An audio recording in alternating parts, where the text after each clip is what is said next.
안녕하십니까. 오해한 목사입니다. 2023년 부활절 예배에 오신 여러분들 정말 환영합니다. 잘 오셨습니다. 오늘 말씀을 통해서 우리가 산자가 되어서 살아서도 행복하고 죽어서도 영원히 행복을 누릴 수 있기를 기도합니다. 오늘 말씀의 요절은 20장 38절입니다. 하나님은 죽은 자의 하나님이 아니오 살아있는 자의 하나님이시라. 하나님에게는 모든 사람이 살았느니라 하시니. 제가 한 가지 질문을 해보겠습니다. 불신자들이 부활할까요? 예, 부활합니다. 죽지 않는 모습으로 부활합니다. 아니, 죽고 싶어도 죽지 못하는 모습으로 부활합니다. 그들은 영원히 고통하게 됩니다. 그러면 살아서도 고통하고 죽어서도 영원히 고통할 것입니다. 그러나 부활을 믿는 산자는 살아서도 행복하고 죽어서도 영원히 행복을 누리게 될 것입니다. 오늘 말씀을 통해서 우리가 산자가 되어서 살아서도 행복을 누리고 죽어서도 영원히 행복을 누릴 수 있기를 기도합니다. 27절을 보겠습니다. 부활이 없다 주장하는 사두개인 중에 어떤 이들이 와서 이 사두개인들이 부활을 부정하기 위해서 왔습니다. 이 사두개인들은 그 당시에 제사장 무리입니다. 이 사두개인의 뿌리는 다윗시대 사독 제사장입니다. 다윗시대 사독과 아히멜렉 제사장 두 부류의 제사장이 있었는데, 아히멜렉 제사장은 솔로몬이 왕이 되었을 때 반역을 하다가 사라지고 주로 사독 제사장만 남게 됩니다. 그들이 70명으로 구성된 사내들인 공회의 한 절반 정도를 차지하고 있었습니다. 그들은 부와 명예와 권세를 누리고 있는 사람들이었습니다. 그런데 그들이 부활을 부정했습니다. 왜 부활을 부정했을까요? 부활을 부정하는 것은 되게 합리적이고 경험적인 것처럼 보입니다. 매우 고상한 것처럼 보입니다. 그러나 이 부활을 부정하는 그 뿌리를 보면 향락적이고 또 태폐적이고 쾌락적인 삶을 살기를 원하기 때문에 그렇습니다. 왜냐하면 부활이 있다면 하나님의 심판이 있고, 심판이 있다면 자기 마음대로 살 수 없기 때문에 그렇습니다. 요즘에도 부활을 부정하는 신학자들이 있습니다. 이들을 자유주의 신학자라고 합니다. 예, 감신대에도 부활을 부정하는 사람들이 있고요. 한신대에서는 부활을 부정하는 사람들, 신학자가 한 반 정도나 된다고 합니다.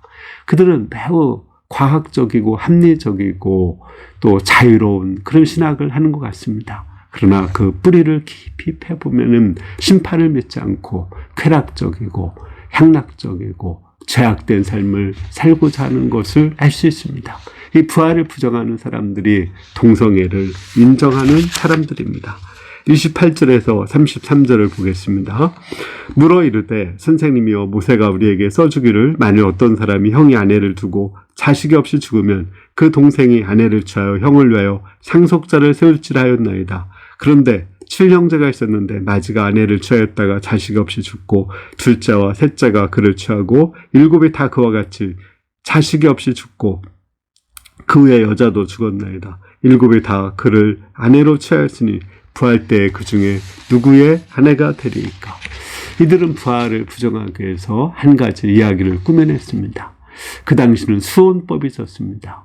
형수와 결혼한다고 해서 수혼법이에요. 형이 자기 아내와 결혼해서 자식이 없이 죽었습니다. 그러면 남동생이 그 형수와 결혼해서 아기를 낳게 됩니다. 또 그런데 그 동생도 형수와 결혼해서 아기를 못 낳으면 그 밑에 동생이 아기를 낳게 됩니다. 성경에 실제 그런 얘기가 있습니다. 유다의 아들 엘이 자기 아내 다말과 결혼했는데 아기를 못 낳고 죽었어요. 그러니까 오난이 그 형수와 결혼해서 아기를 낳으려고 했는데 또 아기를 못 낳고 죽었습니다. 그러니까 이제 유다가 또 형수와 결혼하면 죽을까봐 세 번째 동생 셀라를 주지 않습니다. 이렇게 사실은 한 3명만 죽어도 그 밑에 동생들이 형수와 결혼하지 않을 것입니다. 거의 이것은 있을 수 없는 이야기인데 그런 이야기를 꾸며서 그 7형제가 한 명의 형수와 결혼해서 다 죽은 이야기를 꾸몄는데, 만약에 부활이 있다면은 그러면 도대체 한 명의 그 형수와 7형제가 살 것이다. 이거 정말 이런 기괴한 일이 있을 수 있느냐. 그러므로 부활은 있을 수도 없고 있어서도 안 된다고 그들은 부활을 부정한 것입니다. 이 사두개인들이 죽은 자들입니다. 부활을 믿지 않는 자들, 이들이 죽은 자들이거든요. 우리는 여기서 부활을 믿지 않는 죽은 자들의 관심과 그 내면이 어떠한지를 알 수 있습니다. 그들의 관심은 시집가고 장가가는 데 있었죠. 먹고 마시고 사고 팔고 장사하고 돈 버는 거, 결국은 눈에 보이는 육신적인 것에 관심이 있습니다. 그들은 그 눈에 보이는 세계가 전부라고 생각하고 영적인 세계, 하나님 나라에 대해서 생각지 않습니다. 이것은 고상하게 말하면 생활인이지만 하나님 편에서 보면은 육신적인 삶이고 동물적인 삶입니다. 노아 시대 사람들처럼 결국은 심판을 받을 수밖에 없는 것입니다. 두 번째로 이들의 내면은 어둡죠. 아까 얘기한 것처럼 한 여자가 7 남자와 결혼해서도 자식을 못 낳았다. 얼마나 비극적인 것입니까? 또 7 남자가 7 형제가 한 여자와 결혼해서 다 죽었다. 얼마나 비극적인 것입니까? 부활을 믿지 않는 자들은 결론이 죽는 거거든요. 결론이 패배거든요. 결론이 다 없어지는 거거든요. 그렇기 때문에 부활을 믿는 자들의 그 현재의 생각은 허무하고 무의미하고 슬프고 절망적이고 운명적일 수밖에 없습니다. 이처럼 부활을 믿지 않는 자들은 눈에 보이는 세계가 전부라고 생각하고 그 내면이 어둡고 슬픕니다. 예수님은 이들의 질문이 잘못되었음을 깨우쳐 주십니다. 34절에서 36절을 보겠습니다. 예수께서 이르시되 이 세상의 자녀들은 장가도 가고 시집도 가되 저 세상 및 과학 및 죽은 자 가운데서 부활함을 얻기에 합당히 여김을 받은 자들은 장가가고 시집가는 일이 없으니 그들은 다시 죽을 수도 없나니 이는 천사와 동등이요 부활의 자녀로서 하나님의 자녀입니다. 예수님은 이들이 크게 오해했다고 말씀하셨습니다. 우리의 육신은 이 세상에 살기에 알맞게 만들어졌습니다. 만약에 이 세상에 사는 이 육신의 몸으로 우리가 달나라도 갈 수 없죠. 달나라에 가려면은 달나라에서 살 수 있도록 우리는 우주복을 입어야 됩니다. 그래야지 숨을 쉴 수 있고 또 그곳의 중력에 적응할 수가 있습니다. 마치 하나님 나라에 가면은 우리는 거기에서 살 수 있는 새로운 몸을 가져야 됩니다. 하나님 나라는 시간이 없고 공간이 없는 새로운 차원의 세계입니다. 그러므로 우리는 하나님 나라에 살기 위해서 시간과 공간의 제약을 받지 않는 새로운 몸을 입게 됩니다. 그것이 바로 천사의 몸이고 부활의 몸입니다. 예수님은 부활에서 40일 동안 제자들과 함께 살면서 그 부활의 몸을 보여주셨습니다. 분명히 육신이 있습니다. 육신이 있어서 생선을 드시기도 했습니다. 그 육신을 만져보라고 말씀하셨습니다. 그러나 그 육신은 시간과 공간에 제약을 받지 않기 때문에 한순간에 500여 형제에게 일시에 볼 수 있습니다. 문을 닫았는데 열지 않고 들어와요. 또 갑자기 얘기하다가 퐁하고 사라져버립니다.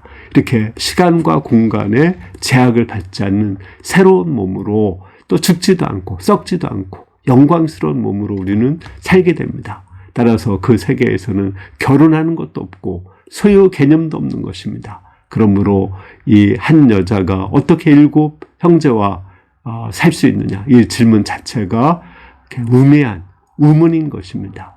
우리는 이 세상의 가치관, 이 세상의 세계관으로 부활의 세계를 다 이해할 수 없습니다. 하루살이가 이틀을 이해할 수 없고 매미가 내년을 이해할 수 없는 것처럼 우리가 이 육신의 몸으로 부활의 세계를 완벽하게 다 이해할 수 없습니다. 따라서 이 세계의 가치관으로 우리가 부활이 없다고 부정할 수가 없습니다. 예수님은 부활을 주장하기 위해서 한 가지 말씀을 하셨습니다. 37절에 38절을 보겠습니다. 죽은 자의 살아난다는 것은 모세가 가시나무 떨기에 관한 글에 보였으되 주를 아브라함의 하나님이요 이삭의 하나님이요 야곱의 하나님이라 칭하였나니 하나님은 죽은 자의 하나님이 아니요 산 자의 하나님이시라. 하나님에게는 모든 사람이 살아있느니라. 우리 하나님은 모세에게 나타났을 때 내가 아브라함의 하나님, 이삭의 하나님, 야곱의 하나님이라고 했습니다. I am the God of Abraham, the God of Isaac, the God of 제이콥이라고 했어요. 현재 아브라함과 이삭과 야곱이 살아있고 하나님이 그들과 함께 있다고 모세에게 말씀했습니다. 모세에게 나타났을 때는 아브람과 이삭과 야곱이 죽은 지가 한 400년이 넘게 지난 후였습니다. 그런데 하나님은 그때 살아있었고 아브람과 이삭과 야곱도 살아있다고 말씀했습니다. 그리고 하나님은 산자의 하나님이고 죽은 자의 하나님이 아니라 하겠습니다. 죽은 자는 아까 사두개인과 같이 눈에 보이는 세계 합리적인 것만 인정하고 또 쾌락적이고 음란한 삶을 살고 운명적이고 비극적인 생각을 하는 사람들입니다. 반면에 산자는 그 모세와 아브람과 이삭과 야곱과 같은 사람들입니다. 그럼 산자의 삶은 어떨까요? 첫째, 산자의 삶은 하나님 나라를 소망하며 사는 사람들입니다. 아브람과 이삭과 야곱은 거부였고 큰 부자였습니다. 그러나 그들은 땅을 사지 않고 집을 짓지 않고 항상 텐트 생활하며 살았습니다. 왜 그럴까요? 그들이 하나님 나라의 고향을 생각하면서 그 하나님 나라를 그리워하며 살았기 때문에 그렇습니다. 하나님 나라를 믿는 사람, 부활을 믿는 사람은 이 세상의 삶이 나그네의 삶이고 잠시 소풍 온 삶에 불과한 것입니다. 우리가 잠시 이렇게 살지만 이 세상은 마치 벚꽃과 같은 것입니다. 벚꽃 찰나하게 피지만 3일뿐이 가지 않습니다. 우리가 이 3일 가고 나서 이렇게 우리는 영원히 살아서 하나님 나라에 가게 되는 것입니다. 따라서 우리는 이 세상이 전부가 아니라 하나님 나라를 소망하면서 살아가는 것입니다. 두 번째, 산자의 하나님은 우리는 하나님 나라를 소망하면서 밝고 긍정적인 삶을 사는 사람들입니다. 산자의 하나님을 믿을 때 우리는 밝고 긍정적인 삶을 살아요. 그 대표적인 예가 저는 모세라고 생각됩니다. 모세는 어땠습니까? 40년 동안 광야 생활을 했죠. 그는 모든 소망도 있고 절망 가운데 마치 이렇게 한줌의 재와 같이 살고 있었습니다. 그런데 살아계신 하나님을 만났을 때 그에게 삶의 소망이 생기고 힘이 생기고 용기가 생겼습니다. 두려움이 없어지게 되었습니다. 이스라엘 민족을 출애굽시켜서 가나안 땅으로 인도하고자 하는 새로운 꿈이 생겼습니다. 그는 산자의 하나님을 믿고 절망을 이기고 슬픔을 이기고 허물을 이기고 낙담을 이기고 이스라엘을 인도해 내었습니다. 이처럼 우리가 산자의 하나님을 믿는 사람은 생각이 항상 긍정적입니다. 왜냐하면 우리는 결국 부활해서 더 좋은 세계, 더 좋은 몸으로 살아갈 것이기 때문에 그렇습니다. 부활을 믿는 자는 점점점 더 좋아지는 것입니다. 우리의 인생의 절정기는 죽는 때이고 또 그 죽음을 통해서 그 후에는 더 아름다운 영원한 행복의 삶으로 들어가게 되는 것입니다. 세 번째로 산자의 하나님을 믿는 사람은 거룩한 삶을 살게 됩니다. 하나님은 아브라함에게 공과 의를 행하게 하려고 부르셨다고 말했습니다. 그 후손들에게 말씀을 가르쳐서 거룩한 민족을 살게 하겠다고 하셨습니다. 모세는 그 약속의 말씀대로 하나님에게서 십계명을 받아서 이스라엘 백성에게 주어 가르쳤습니다. 이스라엘 민족을 거룩한 민족으로 만들었습니다. 그들이 하나님이 없었을 때 그들은 애굽에서 음란하고 또 태폐적이고 또 이렇게 온갖 악을 행하는 백성이었습니다. 그러나 그들이 십계명을 받고 말씀에 순종했을 때 거룩한 민족이 되었습니다. 그들이 이렇게 거룩하게 살 수 있는 힘을 어디서 얻었을까요? 바로 부활을 믿고 하나님 나라를 믿고 하나님의 심판을 믿었기 때문에 가능합니다. 죽은 후에 심판이 있다는 것을 믿었을 때 죄가 무서운 것을 알고 또 하나님이 무서운 것을 알고 거룩한 삶을 살 수 있게 됩니다. 따라서 산자들은 이렇게 하나님 나라의 소망을 가지고 이 세상에서 나그네와 같이 살고 또 이 세상을 항상 긍정적이고 밝게 살고 거룩한 삶을 살게 됩니다. 결론적으로 그러면 우리가 어떻게 하면 산자의 삶을 살 수 있을까요? 39절을 보겠습니다. 서기관 중 어떤 이들이 말하되 선생님 잘 말씀하셨나이다. 그들은 아무것도 감히 더 물을 수 없음이더라.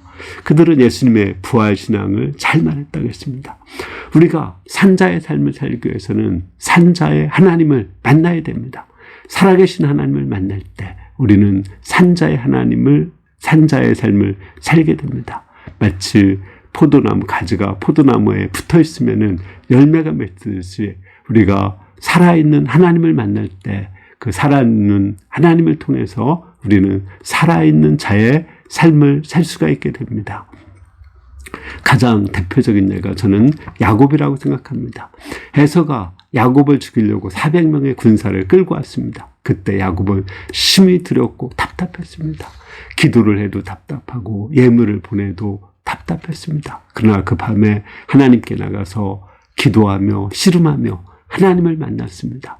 그가 하나님을 만났을 때 그 자기를 죽이러 오는 에서가 오히려 하나님의 얼굴처럼 보였고 그 내면에 해가 돋고 밝게 되고 생명의 부활의 생명이 떠오르게 되었습니다.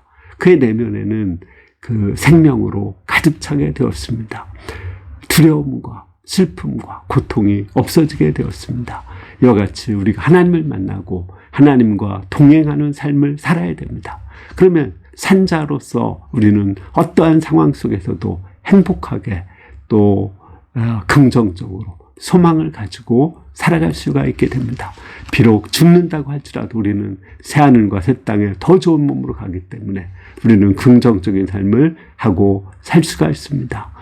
우리나라에 처음에 선교사들이 올 때 한 4년 정도 살고 반이 죽었다고 합니다. 저는 그 유진벨 선교사가 온 이야기를 들으면서 아주 놀랐습니다. 그 당시는 선교사들 파송하는 것은 마치 장례식장과 같았다고 합니다. 천국 환송 예배와 같았다고 합니다. 그러니까 그 사회자가 한번 물어봤습니다. 그러면 엄청나게 슬펐겠네요? 아니요. 슬프지 않았다고 했습니다. 아니, 천국에 가는데 다만 시간 차이가 있는데 먼저 천국에 가는데 왜 슬프냐고 그렇게 말했다고 합니다. 그들이 대한민국에 와서 여러 풍토병으로 설사만 많이 해도 수분 부족으로 닝계를 받지 못해서 죽었다고 했습니다. 그렇지만 그들은 슬프지 않았습니다.